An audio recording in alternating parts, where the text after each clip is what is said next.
ஸ்டேட்டில் என் கட்சிக்கு வந்து கவர்மெண்ட்டுக்கு வரணும்னு ஒரு எண்ணம் இருக்குது, எங்களுக்கு வந்து வேறு மாற்றம் வேணும்னுங்கிறது அது வேறு நாங்கள். பட் ஆல் இண்டியாவில் வந்தால் இந்த issues DMK is fighting for, Congress is also fighting for. So வர பார்லிமெண்ட் எலெக்ஷனில் விஜய் கணிசமான எம்பிக்களை கொடுத்ததுக்கப்புறம் அந்த ஈக்குவேஷன் மாறும் இல்லையா? It's $1 million question. எனக்கே வந்து தளபதி வந்து குளத்தூரில் தோற்றதை என்னால் தாங்க முடியல, நானே அதை அக்செப்ட் பண்ணேன். இந்தியாவில் வந்து கரப்ஷனை பற்றி, அதை ஒழிக்கணுங்கிறத பற்றி பேசுகிறதுக்கு தகுதியான ஒரு அரசியல் கட்சி காங்கிரஸ் தவிர ஒரு எந்த கட்சிக்கும் தகுதி கிடையாது. காங்கிரஸில் கரப்ஷன் நடந்ததே இல்லையா அப்படின்னு அடுத்த கேள்வி. நடந்தது. எடப்பாடி பழனிசாமிக்கு உங்கள் அட்வைஸ் என்னன்னு கேட்டால் நீங்கள் என்ன அட்வைஸ் சொல்லுவீங்க? I think it is beyond repair. தேராதுங்கிறீங்க.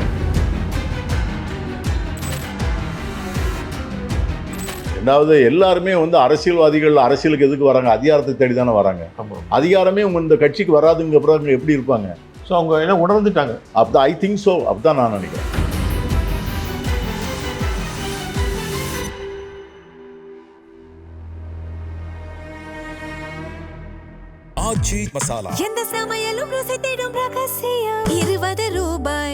வணக்கம் வாவ் தமிழா நண்பர்களே. காங்கிரஸின் சீனியர் லீடர் திரு பீட்டர் அல்போன்ஸ் அவர்களை சந்திக்கிறோம். வணக்கம் சார். இந்த கிறிஸ்டோஃபர் ராஜ்யசபா எம்பி, அதுக்கப்புறம் பிரவீன் சக்கரவர்த்தி, இவங்கெல்லாம் வந்து வேலையிழந்தவாறே அரசியல் பண்ணுறவங்க, கிரவுண்ட் லெவலில் நிற்கிறவங்க இல்லை. காங்கிரஸில் வந்து எத்தனையோ பேர் மாவட்ட லெவலில் உழைக்கிறவங்க இருக்காங்க. அவங்களுக்குலாம் கொடுக்க எதுக்கு இவங்களுக்கு கொடுக்கணும் சார்? அப்போ இந்த கிறிஸ்டோஃபரை பற்றி நிறையா பேருக்கு தெரியல. அவர் வந்து நீண்ட நாட்களாக ஒரு காங்கிரஸ் ஒர்க்கர். அவர் வந்து என்டையராக வந்து காங்கிரஸ் கட்சியினுடைய பொறுப்பாளராக நார்த் ஈஸ்டில் போய் வேலை பார்க்குறதுலாம் சாதாரண விஷயம். சரி, இதுக்கெல்லாம் ஃபேமிலி இருக்கக்கூடாது, தன்னை பற்றி நினைக்கக்கூடாது, அங்கெல்லாம் வந்து தங்குறதுக்கான இடம் கிடைக்காது, ட்ராவலுக்கான வெஹிக்கிள் கிடைக்காது. அந்த மாதிரி ஊரில் போய் அவர் காங்கிரஸ் வேலை பார்த்துக்கிட்டு இருக்கிறார். நம்ம திருச்சிக்காரரு. ஸோ அவருக்கு வந்து லாங் டியூ. அவர் ஒவ்வொரு தடவையும் அசம்பிளியில் சீட்டு கேட்பார், ஒவ்வொரு தடவையும் பார்லிமெண்ட்டில் சீட்டு கேட்பார். எவ்ரி டைம் வந்து there could not be given. Last time ரொம்ப இன்சிஸ்ட் பண்ணி கேட்டார். எனக்கு இது வந்து அவரும் இஸ் மிடில் ஏஜ். ரெண்டாவது பார்த்தீங்கன்னா, பிரவீன் சக்கரவர்த்தியை மாதிரி ஆட்கள் வந்து கொஞ்சம் ரிசோர்ஸ்ஃபுல் பர்சன்ஸ். ரிசோர்ஸ்ஃபுல்னா என்னென்னா, அவங்க they'll be useful in the parliament, கொஞ்சம் இன்ஃபர்மேட்டிவ். ரெண்டாவது, இன்றைக்கி பார்த்தீங்கன்னு சொன்னால் ஒரு மிடில் ஏஜ்டு பீப்புளை வச்சு தான் கட்சியை வந்து நடத்தணும்னு அகில இந்திய காங்கிரஸ் கமிட்டி நினைக்குது. இப்போ நீங்கள் செலக்ட் பண்ணியிருக்கிற சீஃப் மினிஸ்டர்ஸை பாருங்கள். சதீசன் கேரளாவில், ரேவந்த் ரெட்டி தெலுங்கானாவில், இவர் நம்ம சிவகுமார் வந்து கர்நாடகாவில். ஸோ இது வந்து இவங்க எல்லாருமே வந்து பார்த்தீங்கன்னா ஜென்ரேஷன் வந்து ஒரு மிடில் ஏஜ், 50, 52, 55. நம்ம ஊர் விஸ்வநாதன், இந்த ராஜேஷ்குமார். ஸோ இந்த பார்ட்டி வந்து அப்படியே ஸ்லோலி வந்து ஒரு பெரிய transformational shift to the next generation.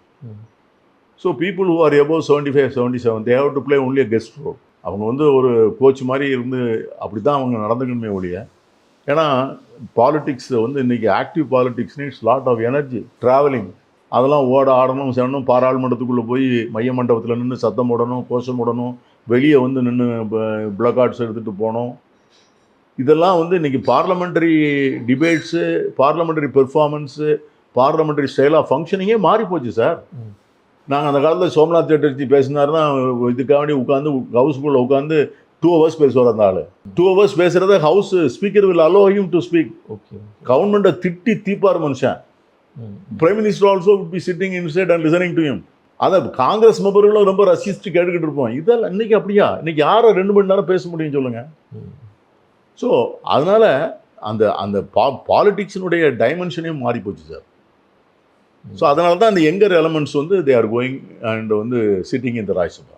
ராகுல் காந்தி நம்ம ஸ்டாலினுக்கு பர்த்டே விஷஸ் சொன்னதுக்கப்புறம் என்ன சொல்கிறாருன்னா, காங்கிரஸ் திமுக கூட்டணி தொடரும் சென்ட்ரல்லையும் அப்படிங்கிறப்பல ஒரு வார்த்தை சொல்கிறார். இது ரொம்ப குழப்பமாக இருக்குது. திருமாவளவன் பேசுகிறாப்புல இருக்குது. இது அதில் சார் நிறையா ஸ்டேட்ஸில் வந்து காங்கிரஸ் வந்து ஸ்டேட் லெவலில் அப்போஸ் பண்ணுற பார்ட்டிஸோட நேஷனல் லெவலில் வந்து we are functioning together. For example, takes the Marxist. சரி, கேரளாவில் எகெயின்ஸ்ட் தான். But on all issues, agitations and inside the parliament and outside the parliament on major political issues, left காங்கிரஸ்லாம் ஒன்றா தான் இருக்காங்க. அதே மாதிரி திருவண்ணாமலை காங்கிரஸ் வந்து அங்கே எகெயின்ஸ்டாக தான் இருக்குது. ஆமாம். ரெண்டாவது, இப்போ எங்களை பொறுத்த வரைக்கும் ஆல் இண்டியாவில் வர்ற இஷ்யூஸ் இருக்குல்ல, Congress stands for those issues on which DMK has got a very strong commitment. இப்போ நாங்கள் வந்து 2 லாங்குவேஜ் ஃபார்முலா சொல்கிறாங்க. இன்றைக்கி வந்து திமுகவினுடைய கோர் சப்ஜெக்ட் அந்த 2 லாங்குவேஜ் ஃபார்முலாவை காங்கிரஸ் சப்போர்ட்ஸ். இப்போ நீட் வேண்டாங்கிறாங்க, காங்கிரஸ் வந்து சப்போர்ட்ஸ் தே ஸ்டாண்ட். நாளைக்கு வந்து 1 நேஷன் 1 எலெக்ஷன் வேண்டான்னு அப்போஸ் பண்ணுறாங்க, காங்கிரஸ் அப்போஸ் பண்ணுது. அப்போ இந்த மாதிரி இஷ்யூவில் வந்து அங்கே ஆல் இண்டியா லெவலில் வந்து எல்லோரும் ஒன்றா இருந்தானே ஆகணும். காங்கிரஸ் 100 மெம்பர் இல்லாமல் திமுக இந்த ஃபைட்டெல்லாம் முன்னெடுத்துட முடியுமா? அதான் அந்த இஷ்யூஸ் தான் அதை வந்து டிசைட் பண்ணுது. உச்சநீதிமன்ற தலைமை நீதிபதிக்கு வந்து ஒரு லெட்டர் எழுதியிருக்கிறாங்க பல அரசியல் கட்சி தலைவர்கள், எதிர்கட்சி தலைவர்கள். அதில் வந்து திராவிட முன்னேற்ற கழகம் சைன் பண்ணுறாங்கல்ல, காங்கிரஸ் போட்டிருக்கு, நாங்கள் போட மாட்டோன்னு சொல்லலையே. ஏன்னா அவங்களுக்கு வந்து அந்த ஹார்ட் கோர் ஐடியாலஜிக்கல் கமிட்மெண்ட் இருக்குல்ல, அது அவங்களுடைய டிஎன்ஏ, அது போயிடுச்சுன்னா அந்த கட்சியை ஆடி போகுமே. ஸோ அந்த அடிப்படையெல்லாம் சொல்கிறாரு. நாங்கள் எடுக்கிற இஷ்யூவும் அவங்க எடுக்கிற இஷ்யூவும் ஒன்று தான். ஸ்டேட்டில் உள்ள இஷ்யூஸ் வேறு. ஸ்டேட்டில் என் கட்சிக்கு வந்து கவர்மெண்ட்டுக்கு வரணும்னு ஒரு எண்ணம் இருக்குது, எங்களுக்கு வந்து வேறு மாற்றம் வேணும்னுங்கிறது அது வேறு. நாங்கள் பட் ஆல் இண்டியாவில் வந்தால் இந்த issues DMK is fighting for, Congress is also fighting for. So வர பார்லிமெண்ட் எலெக்ஷனில் விஜய் கணிசமான எம்பிக்களை கொடுத்ததுக்கப்புறம் அந்த ஈக்குவேஷன் மாறும் இல்லையா? It's $1 million question. நாங்கள் வந்து we have made எங்களுடைய டெசிஷன் நாங்கள் சொல்லிட்டோம். we are வந்து ட்ராவலிங் டுகெதர் இந்த பார்லமெண்ட் எலெக்ஷன்னு சொல்லிட்டோம். ஸோ திமுக வந்து அது வந்து எலெக்ஷன், திமுக வந்து will start out its own way. அது வந்து காங்கிரஸை டிபெண்ட் பண்ணி தான் இருக்குன்னு நான் சொல்ல தயாராக இல்லை. அவங்க வந்து they are party which has got rich political experience and வந்து ஒரு லாங் ஸ்டாண்டிங் வந்து கிரெடிபிலிட்டி. அதனால் அவங்க வந்து they will start out their course. Election முடிஞ்ச பிறகு மே ட்ராவல், அது சொல்ல முடியாது. நம்ம திமுக வந்து நம்ம தனித்து நிற்போம், வேண்டாம் இவங்கெல்லாம் வேணாம் அப்படிங்கிற அளவுக்கு கோபமாக பேசியிருக்காரு ராசா அவர்கள். திமுக தனியாக நின்று கரை ஏற முடியுமா சார்? என்றைக்குமே பார்த்தீங்கன்னா any political decision cannot be taken when you are under emotional stress. உணர்ச்சிகள் கொந்தளிப்பில் இருக்கின்ற போது ஒரு அரசியல் முடிவு எடுக்கவே கூடாது. அவங்களுக்கு நிறையா வருத்தம் இருக்குது. முதல்ல இப்போ எனக்கே சொல்லுங்களேன், எனக்கே வந்து தளபதி வந்து குளத்தூரில் தோற்றதை என்னால் தாங்க முடியல. நானே அதை அக்செப்ட் பண்ணல. ஏன்னா நானே பார்த்துருக்கேன், அவ்வளோ செஞ்சுருக்கிறார் அந்த கான்ஸ்டுவன்சிக்கு. மனுஷன் ஆல்டர்னேட்டிவ் டேல அங்கே தான் இருப்பார். அதில் நலத்திட்ட உதவிகள் வாங்காத குடும்பங்களே இல்லை. அப்படி தான் நமக்கு எல்லாம் சொல்லப்பட்டது. ஆனால் அங்கே வந்து அவர் தோத்தார், அதெல்லாம் பெரிய வருத்தம். அந்த நமக்கே அவ்வளோ தூரத்துக்கு கொஞ்சம் வருத்தம் இருந்ததுன்னா அவங்களுக்கு நிறைய வருத்தம் இருக்கும்ல. ஸோ ரெண்டாவது அவங்க 180 சீட்டா 200 சீட்டானே பேசிக்கிட்டே இருந்தாங்க. ஸோ திடீர்னு சொல்லி அவங்களுக்கு இது வந்த உடனே, அதுவும் வந்து வந்து புதுசாக ஆட்சியில் அமர்ந்தவங்களை பார்த்தா அவங்க தேர்தலில் வந்து சரியாக எலெக்ஷனரிங் பண்ணலை, அவங்கள்ட்ட பணம் கிடையாது, சாதி பார்த்து கேண்டிடேட்டு போடலை, அவங்களுக்கு எந்த விதமான அனுபவம் இல்லாத இளைஞர்கள் அவங்க ஜெயிச்சு வந்திருக்காங்க. இதெல்லாம் வந்து மனசில் ஒரு பெரிய. ஆனால் இந்த ஆதங்கத்தில், இந்த வருத்தத்தில், கோபத்தில் ஒரு முடிவு எடுக்கக்கூடாது. நான் என்ன சொல்கிறேன், கூட்டணி இல்லாமல் இந்தியாவில் எந்த கட்சி ஜெயிக்க முடியும்? திமுக ஜெயிச்சதில்லை, அதிமுக ஜெயிச்சதில்லை, யாருமே ஜெயிச்சதில்லை. இப்போ ஈவன் பிஜேபியும் ஜெயிக்காது. ஆல் இண்டியாவை எடுத்துங்க, காங்கிரஸ் ஜெயிச்சிருமா? ஸோ கூட்டணி இல்லாமல் ஏன்னா உங்களுக்கு வந்து ஒரு எலெக்ஷனில் ஜெயிக்கணும்னா நமக்கு வந்து 35% 40% ஓட்டு மினிமம் இருந்தால் தான் ஒரு எலெக்ஷன் ஃபார்மேஷனில் ஜெயிக்க முடியும். இந்தியாவில் எந்த பெரிய கட்சிக்கும் 22%க்கு மேலே ஓட்டு கிடையாது, இல்லை 23, 24 அவ்வளோதான். ஸோ அதை வைத்துக்கொண்டு நீங்கள் எப்படி கூட்டணியே வேண்டான்னு சொல்கிறது? கோபத்தில் சொல்கிறாரு. அது வந்து நல்ல முடிவா? அதாவது திமுக தான் அதை யோசிக்கணும். சார் இன்னொரு விஷயம் உங்கள்கிட்ட கேட்குறேன். ஒரு தலைவர் வந்து ஒரு தொகுதியில் நல்ல பேர் எடுத்துறாரு. நீங்கள் குளத்தூரை சொன்னீங்க, எஸ், நல்ல பேர் எடுத்துக்கார், நிறைய தொகுதிக்கு செஞ்சுருக்காரு. அந்த தொகுதி மக்கள் அந்த தொகுதியில் ஒரு நல்லது செஞ்சுருக்காருங்கிறத ஓட்டு போடணுமா, அல்லது இதே தலைவர் நாட்டுக்கு தலைவராக இருக்கும்போது அவரை சுற்றி ஏகப்பட்ட கரப்ட் அசாமியிலே கண்டுக்காமல் விட்டுட்டாரு, இவர் வந்து மிகப்பெரிய ஊழல் சாம்ராஜ்யத்துக்கு இவர் கண்டுக்காமல் இருக்காருன்னு நினச்சி கோவத்தில் ஓட்டு போடணுமா? எடப்பாடி எப்படி ஜெயிச்சாரு? எடப்பாடியில் 1 லட்சம் ஓட்டில் ஜெயிக்கிறாரு. எப்படி ஜெயிக்கிறாரு? விஜயபாஸ்கர் எப்படி ஜெயிக்கிறாரு? செந்தில் பாலாஜி எப்படி ஜெயிக்கிறாரு? அவங்க எல்லாரும் வந்து நீங்கள் வந்து தொகுதிக்கு வந்து மக்களுக்கு செய்ய போய் தானே ஜெயிக்கிறாங்க. அவங்களுக்கு வந்து வேறு தமிழ்நாட்டு அளவில் இவங்க பெரிய வந்து இவங்க பெரிய நல்ல காரியம் பண்ணிட்டாங்கன்னு ஜனங்கள் ஓட்டு போடலையே. ஸோ அந்த தியரி தப்புங்கிறீங்க? அது தப்பு தான். ஏன்னா தொகுதி மக்கள் வந்து அவங்க பார்க்குற கோணம் வேறு. ஆனால் அது என்ன சரி, சொல்றாங்க, அந்த தொகுதி மக்கள் மேக்ரோ லெவலில் பார்க்கக்கூடாதான்னு நான் கேட்குறேன் உங்கள்கிட்ட. பார்க்கலாம், ஆனால் சாதாரணமாக பார்க்கறது இல்ல. அப்படி மேக்ரோ லெவலில் பார்த்துருந்தா காமராஜர் எப்படி சார் தோப்பாரு? நீங்கள் சொல்லுங்கள். தேசம், நாடு, தியாகம், அப்பொழுக்கற்ற பொது சேவை, இதை பற்றிலாம் மக்கள் பார்த்து ஓட்டு போட்டால் காமராஜர் தோக்க முடியுமா சார்? கக்கனும் தோக்குறாரு. கக்கன் தோக்குறாரு, காமராஜர் தோக்குறாரு, ஆனால் இந்திரா காந்தி தோக்குறாங்க. அதனால ஜனங்கள் ஓட்டு போடுறதுக்கு பின்னால் என்ன லாஜிக், நம்ம ஒவ்வொரு தேர்தலில் ஒவ்வொரு மாதிரி லாஜிக். ஆனால் மக்கள் தீர்ப்பை ஏற்றுத்தான் உயர்ணும் அதன் ஆப்ஷன். லஞ்சம் தவிர நெஞ்சம் நிமிர் அப்படிங்கிறாரு புதிய தலைவர் மாணிக்கம் தகூர். நல்ல விஷயம்தான், ரொம்ப காலங்கடந்த ஞானோதயமாக இருக்கு இது சார். பெட்டர் லேட் தேன் நெவர்னு சொல்லுவாங்க சார். அதாவது அதான் இவ்வளவு நாள் நீங்கள் இதெல்லாம் செய்யலை. இல்லை, அதான் நான் சொல்கிறேன். அதாவது இவ்வளோ நாளும் நான் முதல்ல என்ன சொன்னேன்னா, கரப்ஷன் ஹஸ் பிகம் ஏ நான் இஷ்யூ. இந்த எலெக்ஷனில் வந்து பொதுமக்கள் வந்து நம்ம கண்ணை திறந்து விட்டாங்க. நீங்கள் எல்லாரும் வந்து you have closed your eyes on major corruption issues of corruption. ஆனால் நாங்கள் வந்து வி ஆர் கன்சர்ன். நாங்கள் வந்து யாராவது எல்லாரும் இந்த கட்சி சரின்னா அந்த கட்சிக்கு ஓட்டு போட்டோம், அந்த கட்சி தப்புன்னு இந்த கட்சிக்கு ஓட்டு போட்டோம். இது ஒன்றுக்கு ஒன்று மோசமாக தான் இருந்ததே ஒழிய எதுவும் நல்லதாக இல்லை. ஸோ ஒரு மூமெண்ட், ஒரு ஸ்பாட், ஒரு ஸ்பார்க் வந்தது. நான் சரியான government, we want to give them a chance, அவ்வளோதான். அதை வந்து இன்றைக்கி ஜனங்கள் வந்து நமக்கு உணர்த்துருங்க. இப்போ நான் காங்கிரஸ் என்ன நினைக்குதுன்னா, இந்த வாய்ப்பை பயன்படுத்தி இதை வந்து ஒரு மக்கள் இயக்கமாக ஆரம்பித்தாங்க சார். ரெசிஸ்டன்ஸ், கரப்ஷனுக்கு ரெசிஸ்டன்ஸ் எங்கே இருந்து சார் வரணும்? பீப்புள் மூவ்மெண்ட் தானே சார் வரணும். அந்த கரப்ஷன், அந்த ஒரு இயக்கத்தை வந்து மக்கள் இயக்கமாக காங்கிரஸ் கொண்டு வர்றதுக்கு நாங்கள் வந்து முயற்சி பண்ணுறோம். இப்போ என்ன வந்து இப்போ நீங்கள் வந்து ஒரு வலுவான இந்த அறப்போர் இயக்கம்னு இருக்குது பாருங்கள்.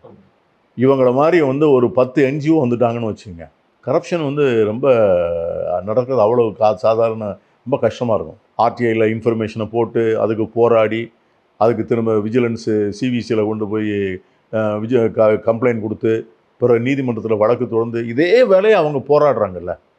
இது வந்து ஒரு NGO தான் இப்படி போராடுறாங்க. நான் என்ன செய்ய, இதை மாதிரி வந்து இளைஞர்கள் முழுவதும் திரண்டு கிராம அளவில் இல்லீகல் குவாரியிங், ஆற்று மணல் அள்ளிட்டு போகிறாங்க, மணலை பாறைகளை உடைச்சி அள்ளிட்டு போகிறாங்க. கொஞ்ச நாள் போனால் மலைகளே இருக்காது போல் இருக்குது. நீங்கள் வந்து மதுரையிலேருந்து புதுக்கோட்டை வரைக்கும் போனீங்கன்னா ஒவ்வொரு மிருகம் மாதிரியும் மலை இருக்கும் சார். குரங்கு மலைன்னு சொல்லுவாங்க, மயில் மலைன்னு சொல்லுவாங்க. ஒரு மலையும் இல்லை சார், எல்லாமே கம்ப்ளீட்டாக முடிஞ்சு போச்சு. ஸோ தினசரி வந்து புளியரையில் நீங்கள் காலையில் போய் 5 மணிக்கு நின்னீங்கன்னா, கேரளா பார்டர் என்னுடைய கான்ஸ்டுவன்சி, 1000 லாரி இருக்குது சார் வழியை கேரளாவுக்கு போகிறதுக்கு. அவ்வளவு நேச்சுரல் ரிசோர்ஸஸ், சவுடு மணல், கல், ஜல்லி எல்லாம் டெய்லி கேரளாவிலேருந்து ஒரு பிட்டு வராது, இங்கேருந்து போகுது. ஒவ்வொரு செக் போஸ்ட்லேயும் பார்த்தீங்கன்னா கலெக்ஷன். அதான் பார்த்தீங்கன்னா 4 நாளாக இந்த பார்டரில் இருக்கிற செக் போஸ்ட்லாம் எடுக்கிறாங்க. நல்ல அமௌண்ட் வருது. எல்லாத்துலேயும் 4 லட்சம் 5 லட்சம் எடுக்கிறாங்க. ஸோ இது எல்லாமே வந்து இது எத்தனை நாளைக்கு தான் இதை அலோவ் பண்ணுறது? ஸோ மக்களுக்கு வந்து இப்படி ஒரு அவேர்னஸ், அதை பேசக்கூடிய பொருளாக்கலாம். நாங்கள் வந்து கையெழுத்து இயக்கம் வச்சுருக்கிறோம். பப்ளிக் பிளேசஸில் வந்து பெரிய பேனர் கட்டி அதில் வந்து இந்த லஞ்சம் தவிர நெஞ்சம் நிமிருங்கிற வாசகத்தை எழுதி காமராஜருடைய பிறந்தநாள் அன்னைக்கு வேண்டுகோள் ஹேண்ட் பில்ஸ் கொடுக்குறோம். யாராவது வந்து அரசு அதிகாரிகள் லஞ்சம் வாங்காதீங்கன்னு கேட்குறோம். இந்த ஃபங்க்ஷன் குடியாத்தத்தில் வந்து பொதுக்கூட்டம் தமிழ்நாடு பூரா அந்த நிகழ்ச்சி, இந்த கேம்பெயின். இவருடைய ஸ்டைலில் ஃபங்க்ஷனிங் பார்த்தான்னா யார், நான் மாணிக்கம் தகூரை சொல்கிறேன். ஆல்மோஸ்ட் வாழப்பாடி காமூர்த்தி மாதிரி ஒரு வைப்ரண்ட்டாக ஒரு கட்சியை கொண்டு வரணும்னு நினைக்கிறாரு. ஆனால் கட்சியில் உள்ள பழைய ஆட்கள்லாம் சும்மா விடுவாங்களா? ஏற்கனவே திமுகவோட தோழமை வந்து பல சலுகைகளை அனுபவிச்சவங்க ஏன்னா இந்த நாள் புது கோஷம் போடுறாருன்னு விடுவாங்க. இலை பழுத்தா உதிர்ந்து தான் சார் ஆகணும். எத்தனை நாள் இருந்துருவீங்க சொல்லுங்கள்? பெரிய ஆட்கள் எவ்வளோ நாள் ஓடிடுவீங்க? யங்கர் ஜென்ரேஷன் வந்தாச்சு sir, it will push them out. இல்லை, இந்த மாதிரி வந்து வைப்ரண்ட்டாக நடத்தாம தான் கட்சியை கெடுத்து வச்சுருக்காங்க. இல்லை, அதான் நான் என்ன சொல்கிறேன், என்றைக்குமே வந்து நான் தான் இது மேலே ஆரம்பிச்சாச்சுன்னு வச்சிங்களேன், அது பெர்குலேட் ஆகும்.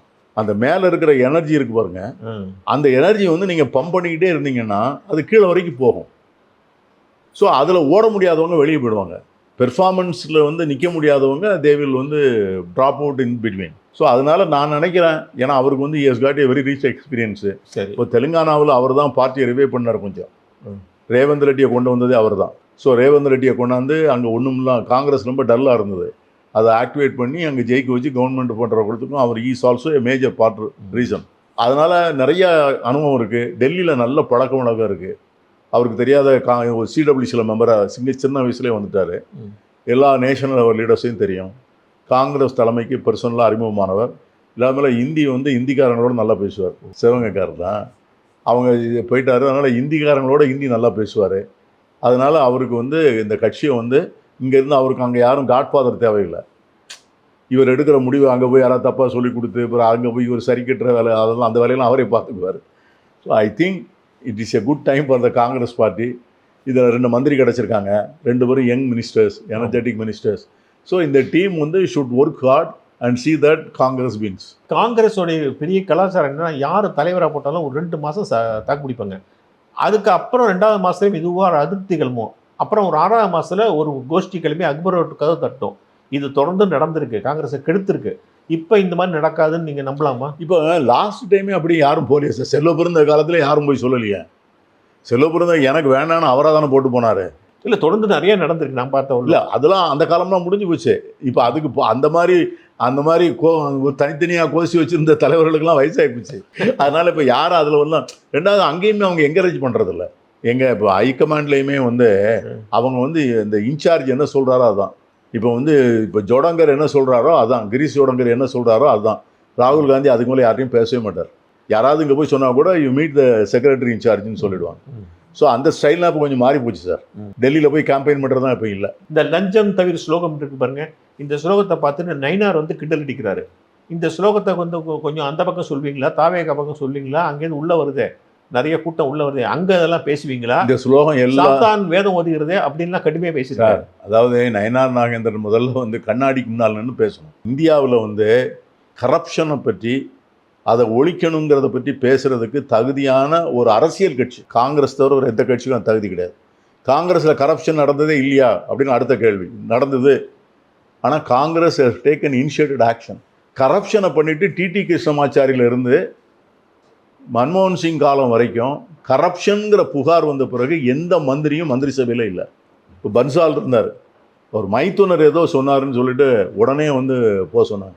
அஜய்குமார் இருந்தார், லா மினிஸ்டர். ரொம்ப எல்லாருமே வெரி எஃபிஷியன்ட் பீப்புள். அட்வொகேட் ஜெனரலுக்கு ஏதோ தகவல் சொல்லிட்டாருன்னு சொல்லி ஒரு கம்ப்ளைண்ட் வந்தோடனே அவரை ரிசைன் பண்ண சொன்னாங்க. இன்றைக்கி வந்து பாஜகவில் ஏதாவது ஒரு சிங்கிள் மந்திரி வந்து கரப்ஷன் சார்ஜில் வந்து ரிசைன் பண்ணியிருப்பாரா சார்? இப்போ வந்து மத்திய பிரதேஷ் முதலமைச்சர் ஒரு பெரிய 8 லைன் ரோடு போடுறார். புதுசாக போடுறதுக்கு முன்னாலே 2 பக்கம் உள்ள இடத்த பூரா தான் வாங்கி வச்சுக்கிட்டார், லேண்டை பூரா. பிஃபோர் இந்த ஸ்கீமை அனௌன்ஸ் பண்ணுறதுக்கு முன்னாலே அதை வந்து proven on record. No action is taken. இப்போ ராமர் கோயிலை பற்றி நான் பேசக்கூடாது. நான் பேசினா பீட்டர் கிறிஸ்டியன் பேசுகிறா இருப்பாங்க. எனக்கு ராமர் மேலே பெரிய நம்பிக்கை உண்டு, மரியாதை உண்டு. சரி, மரியாதை புருஷர்னு சொல்லி நான் நிறையா அதை படிச்சிருக்கிறேன். அந்த ராமன்கிறது வந்து ஒரு பெரிய ஒரு ஃபிலாசபி, அது ஒரு பெரிய கான்செப்ட். அதெல்லாம் வேற ஒரு அழகான இலக்கிய முகம், பக்தி முகம் உண்டு. ஆமாம், அதை வந்து இப்போ நம்ம பேசுனா அதை மாதிரி பேசுவான். நான் என்ன சொல்கிறேன், even you not spare God. இதுக்கு வந்து யார் வந்து நீங்கள் ஹூ இஸ் அக்கௌண்டபுள்? அதானி வந்து 2400 கோடி ரூபாய் கரப்ஷன் கொடுத்தேன் அப்படின்னு அமெரிக்காவில் போய் 2400 கோடி ரூபா ஃபைன் கட்டுறாரு. இந்தியாவில் வந்து அதிகாரிகளுக்கு கரப்ஷன் கொடுத்தது தான் அந்த சார்ஜு. அந்த கரப்ஷன் யாருக்கு கொடுக்கப்பட்டது? இப்போ எலக்ட்ரல் பாண்டில் வந்து 10,000 கோடி வாங்கியிருக்கிறீங்க. வாங்கின ஆட்களுக்கு பூரா எய்தர் ஒரு 10 நாளைக்கு மேலே ரைட் பண்ணியிருக்கீங்க, இல்லை அவங்களுக்கு பூரா டெண்டர் கொடுத்துருக்குறீங்க. அது எல்லாமே ரெக்கார்டில் வருது. நாங்கள் சுப்ரீம் கோர்ட்டில் கேஸ் போட்டிருக்கோம். No questions asked. யாருமே ரெஸ்பான்சிபிலிட்டி இல்லையா? அப்போ எப்படி வந்து நயினார் நாகேந்திரன்னு கேட்க முடியும்? விஜய் நிர்மூலமாக்கின கட்சியில் தமிழ்நாடு பாஜகவும் ஒன்று. அவர் பல கட்சிகளை வந்து இருப்பே இல்லாமல் ஆக்கிவிட்டார். ஆமாம், அது தமிழ்நாடு பாஜகவே உடஞ்சி போச்சா ரெண்டா? ஒன்றில் அண்ணாமலை இது வைட்டல் வந்து எனர்ஜெட்டிக் ஃபோர்ஸ் இந்த inside the BJP has walked out. சரி, அண்ணாமலை என்ன ஆவார்னு நினைக்கிறீங்க? இப்போ கட்சி ஆரம்பிக்க போறாரு, பெரிய லெவலில் அவர் நிறைய செக்குலர் இஷ்யூஸ் பேசுறாரு சார். இல்லை, பெரிய லெவலில் கிரவுண்ட் ஒர்க் ரெடி பண்ணிட்டு இருக்காரு. பார்க்கணும். we'll have to wait and see. இல்லை, அண்ணாமலை இன்னொரு விஜய் ஆவாரா தெரியல எனக்கு. only time has to tell. அந்த கரிஷ்மா இருக்கா அவருக்கு? அவருக்கு வந்து ஏஜ் இஸ் அட்வான்டேஜ். பட் தமிழ்நாட்டில் கரிஷ்மா ரொம்ப முக்கியமாக இருக்குல்ல. முக்கியம். அவருக்கு வந்து ஒரு ஒரு ஒரு ஏற்கனவே பாஜக உள்ள அவருக்கு ஒரு பெரிய ஃபாலோயிங் இருக்கிறதாக அவர் நினைக்கிறாரு. அந்த ஃபாலோயிங் வந்து ஒரு 7% மேலே இருக்கலாம். வந்து அதுதான் it all depends upon the vacuum that will arise in the future. ஒரு தலைமைக்கு வெற்றிடம் எப்போ ஏற்படும்னு யாராலையும் சொல்ல முடியாது சார். அந்த இடம் வெற்றிடம் ஏற்படுகின்ற போது எந்த தலைவர் வந்து அந்த இடத்த எடுக்கிறாருங்கிறத காலம் மட்டும்தான் பதில் சொல்ல முடியும். ஒரு அரவிந்த் கெஜ்ரிவால் வருவார்னு நம்ம யாரும் சொல்லலை நம்ம. ஸோ அதே மாதிரி டைம் வரும்போது இது யாரும் ஒன்றும் சொல்லலை. சில அண்ணாமலை கட்சியில் வந்து பிஜேபி ஆட்கள்லாம் பழைய பிஜேபி ஆட்கள்லாம் உள்ளே கொண்டு வரும்போது நேச்சுரலி அது பிஜேபியோட இன்னொரு டீம் ஆகிடாது. பட் அண்ணாமலை வந்து இப்போ செக்குலர் இஷ்யூ தவிர எதுவும் பேசுறது இல்லையா? தமிழ்நாட்டில் பிஜேபிக்கு போனவங்க நிறைய பேர் வந்து பெரிய ஐடியாலஜிக்கலி ஆர்எஸ்எஸ் கமிட்டட் பீப்புளெலாம் இல்லை. இல்லை அந்த கலர் வந்துருமேங்கிற இவருக்கும் தெரியல எனக்கு. அவர் வந்து தன்னை எப்படி நடத்தி கொள்கிறார், எப்படி வந்து இஷ்யூஸ் அணுக போகிறாரு, மக்கள் மத்தியில் போய் என்ன பிரச்சாரம் பண்ண போகிறாருங்கிறத பொறுத்து தான் அந்த கலர் அவருக்கு வருமா வராதாங்க. ஏற்கனவே அவருக்கு இருக்கிற கலர் நீங்கள் சொன்ன கலர் தான். ஆமாம், அதை மாற்றணும்னா அவர் நான் 1 மைல் நடந்தால் அவர் 2 மைல் நடக்கணும். To show himself secular, if I have to walk 1 mile, he has to walk 2 miles. Edappadi பழனிசாமிக்கு உங்கள் அட்வைஸ் என்னன்னு கேட்டால் நீங்கள் என்ன அட்வைஸ் சொல்லுவீங்க? சார் அவர் வந்து எதுவும் நம்ம ஆலோசனை சொல்கிறத கேட்குற இடத்துல இருக்காருன்னு நீங்கள் நினைக்கிறீங்களா? I think it is beyond repair. சேராதுங்கிறீங்க. அது இன்னொரு தினகரன் கட்சி ஆகிடுமா? மேபி பிரிந்தவரெல்லாம் மறுபடியும் ஒரு அது வந்து அதை சார் அந்த ஒரு கட்சி வந்து தோல்வியிலேருந்து மீட்டெடணும்னா பெரிய சரிஸ்மாட்டிக் லீடர்ஷிப். ஜெயலலிதா மாதிரி, கலைஞர் மாதிரி, இந்திரா காந்தி மாதிரி, அந்த மாதிரி லீடர்ஷிப்பு அல்லது ஐடியாலஜிக்கல் ஓரியன்டேஷன், இது ரெண்டும் ஏடிஎம்கேல இல்லையா? எப்படி ரிவைவ் ஆகும்? சரி, ரெட்டையில மேட்சிங்கிறது முடிஞ்சு போச்சா? இந்த சரித்திரம் முடிஞ்சு போச்சா? அது வந்து நீங்கள் அந்த ஸ்டால்வார்ட்ஸ் முழுதுமே ஒவ்வொருத்தராக வெளியே வந்தாங்கன்னா எப்படி?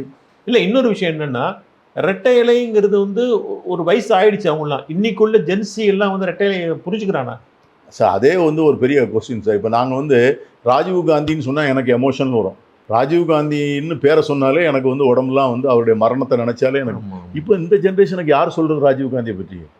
So every thing comes with an expiry date. அது வந்து அதனால தான் சொல்கிறேன், இது மாற்றம் ஒன்று தான் மாறாதது. ஸோ எடப்பாடிங்கிற சாப்டர் க்ளோஸுங்கிறீங்க. எனக்கு வந்து எடப்பாடிங்கிற சாப்டர் க்ளோஸுன்னு சொல்கிறத விட அதிமுக ரொம்ப கலகலத்து போகுமோன்னு நான் நினைக்கிறேன். அதிமுகவை அப்படியே வந்து தாவேக அபகரிச்சிருமோ, கபலீகரம் பண்ணிடும். இல்லை, அவர் கபலீகரம் எல்லாருமா அதாவது தான் சொல்கிறாரு. அதான் எங்கள் தாய் கட்சிங்கிறாங்களே, அவங்களே சொல்கிறாங்களே எங்கள் தாய் கட்சி அதிமுகலாம் இங்கே வாங்கன்னு கூப்பிடுறாங்க. சார், என்றைக்குமே பொலிட்டிக்கல் ஸ்பேஸ் வேக்கண்டாக இருக்காது சார். ரெண்டாவது, எல்லாருமே வந்து அரசியல்வாதிகள் அரசியலுக்கு எதுக்கு வராங்க? அதிகாரத்தை தேடி தானே வராங்க. அதிகாரமே உங்கள் இந்த கட்சிக்கு வராதுங்க அப்புறம் எப்படி இருப்பாங்க? ஸோ அவங்க என்ன உணர்ந்துட்டாங்க. அப்படிதான், ஐ திங்க் ஸோ, அப்படிதான் நான் நினைக்கிறேன். இப்போது எதிர்கட்சியாக திமுகவோட செயல்பாடு எப்படி இருக்குது? உதயநிதி எதிர்கட்சி தலைவராக பரிமளிக்கிறாரா? குறைபாடுகள் இருக்கா? இல்லை, அதாவது அவர் முதல்ல வந்து அரசியலுக்கு வரும்போது இருந்ததை விட இப்போ வந்து ரொம்ப அவர் ட்ரெயின் ஆகிருக்கிறாரு. வந்து நிறைய இஷ்யூவை வந்து எக்ஸ்டெம்பராக எடுத்து பேசுகிறாரு. சட்டமன்றத்தில் கூட சில விஷயங்களை வந்து ரொம்ப ஆர்டிகுலேட்டாக பேசி முதலமைச்சரை பின் டவுன் பண்ணணும், ஆளுங்கட்சியை பின் டவுன் பண்ண நினைக்கிறாரு.